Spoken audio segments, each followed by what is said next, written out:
नमस्कार दोस्तों, आज के हमारे इस वीडियो में हम आपके लिए करवा चौथ की पावन कहानी लेकर आए हैं। एक समय की बात है, एक साहूकार के 7 बेटे और एक बेटी थी। कार्तिक मास के कृष्ण पक्ष की चतुर्थी तिथि को साहूकार की सभी बहुओं, बेटी और पत्नी ने करवा चौथ का व्रत रखा। जब साहूकार के बेटे भोजन करने बैठे तो अपनी बहन से खाना खाने को कहने लगे। तब वह बोली, भाई अभी चांद नहीं निकला, मैं चांद की प्रतीक्षा करूंगी। चांद को अर्घ देकर ही भोजन कर सकती हूँ। साहूकार के बेटे अपनी बहन से बहुत प्रेम करते थे। वो बहन को भूख से व्याकुल नहीं देख पाए।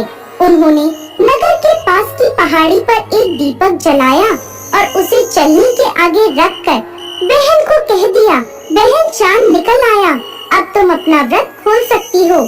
साहूकार की बेटी अपनी भाभीयों से कहने लगी, भाभी चांद निकल आया, चलो अर्घ देकर भोजन कर लेते हैं।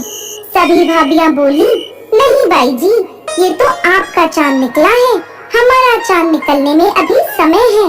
भूख से व्याकुल वो चांद को अर्घ देकर भोजन करने बैठ गई। जैसे ही पहला निवाला खाने लगी तो उसे छींक आ गई। दूसरा निवाला खाने लगी तो उसमें बाल आ गया और जैसे ही तीसरा निवाला तोड़ा तभी ससुराल से बुलावा आ गया। पति बीमार है, जैसे भी हालत में है तुरंत ससुराल पहुँचे। उसकी माँ उसे विदा करने के लिए बक्से में से कपड़े निकालने लगी। बार बार बक्से में से काले और सफेद कपड़े निकलने लगे। तब माँ घबरा गई और बेटी से बोली, बेटा रास्ते में जो भी छोटा बड़ा मिले उसके पैर छूती जाना और जो कोई भी बूढ़ सुहागन होने का आशीर्वाद दे तो वहीं अपने पल्ले में गांठ बांध लेना। वो बोली, ठीक है माँ। ऐसा कहकर वो अपने ससुराल की ओर चल दी। चलते चलते रास्ते में उसे जो कोई भी मिलता वो उन सबके पैर छूती गई। सभी ने उसे खुश रहो, सुखी रहो, पीहर का सुख देखो, इस तरह आशीर्वाद दिया। ऐसे ही वो चलते चलते अपने ससुराल पहुँच गई। ससुराल के आंगन में छोटी ननद खेल रही थी। जब उसके पैर छुए तो उसने आशीर्वाद दिया, सदा सौभाग्यवती रहो, पुत्रवती हो। ये सुनते ही उसने अपने पल्ले पर गांठ बांध ली और अंदर गई। अंदर जाते ही देखा कि घर के आंगन में उसके पति का शव रखा है और उसे ले जाने की तैयारी हो रही है। वो बहुत रोई। जैसे ही उसके पति को ले जाने लगे वो रोती हुई बोली, मैं इन्हें कहीं नहीं ले जाने दूंगी। जब कोई नहीं माना तो साथ जाने की जिद करने लगी।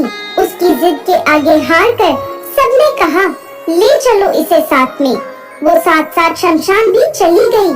अंतिम संस्कार का समय हुआ तो वो बोली, मैं इन्हें नहीं जलाने दूंगी। ये देखकर सब कहने लगे, पहले तो अपने पति को खा गई, अब उसकी मिट्टी भी खराब कर रही है।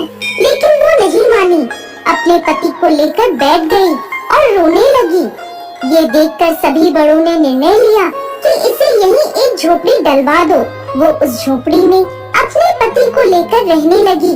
पति की साफ सफाई करती, उसके पास बैठी रहती।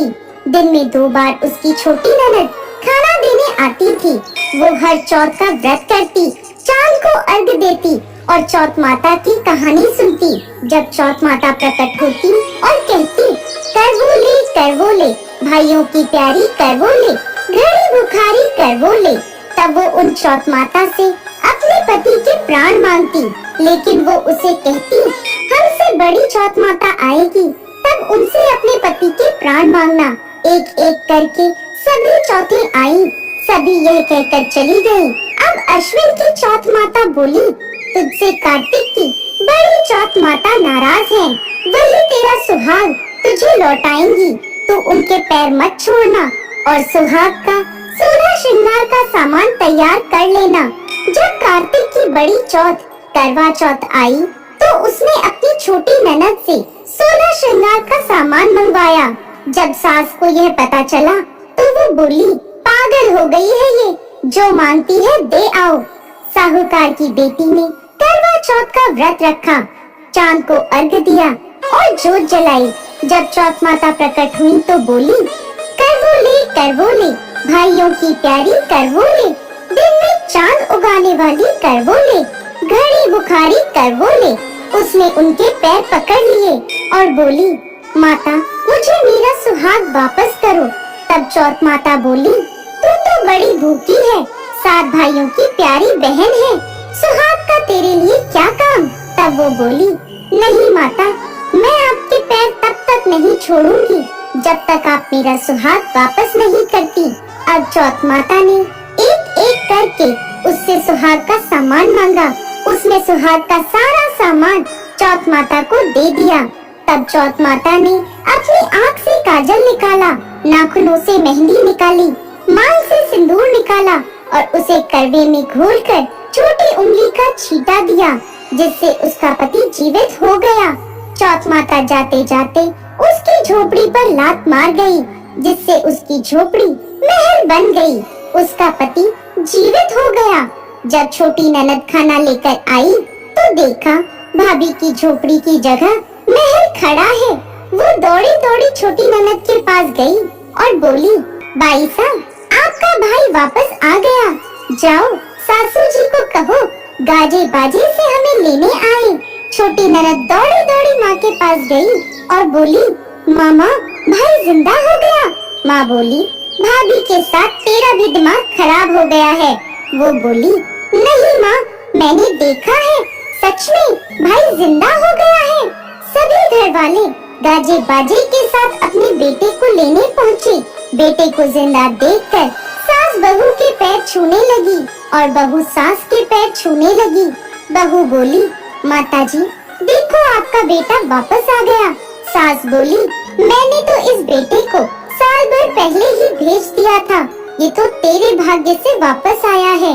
हे चौथ माता, जैसा दुख पहले साहूकार की बेटी को दिया वैसा किसी को भी मत देना, और जैसे बाद में उसको सुहाग का वरदान दिया वैसे ही इस कहानी को कहते, सुनते और हुंकार भरते सब पर कृपा करना। जय चौथ माता।